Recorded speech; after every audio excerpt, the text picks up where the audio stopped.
তাসলিমা, সাত সকালটা বলে এই অশান্তি ভালো লাগে?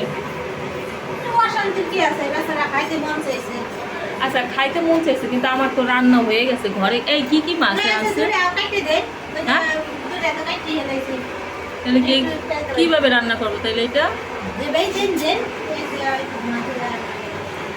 এই কি কি মাছ আনছে?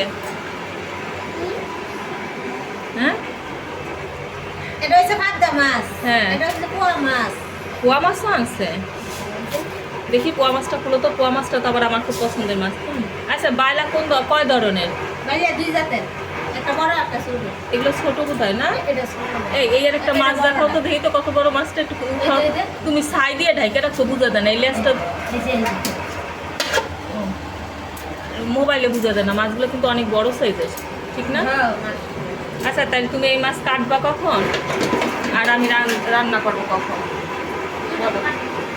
একটা শোনো, একটা ধৈর্য বলতে তো একটা কথা আছে, তাই না?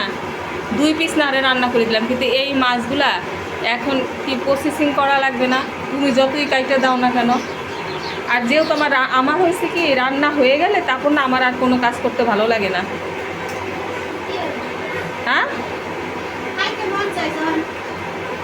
আচ্ছা, তা তোমার স্যারের কাছে জিজ্ঞেস করো কোনটা খাবে, যেটা খাবে সেটা রান্না করে দিই তাইলে।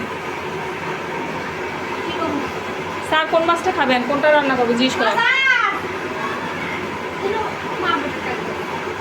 তুমি কোনটা খাবে? এই কোন মাছটা খাবা? ছোট বাইলা খাবা? এই বাইলা মাছগুলো অনেক বড় বড় ছিল। এগুলো যদি সরিষা দিয়ে বা রান্না করলে কোথায় ভালো লাগতো। পাক আছে নদীর পাক। আচ্ছা ঠিক আছে, করছি রান্না।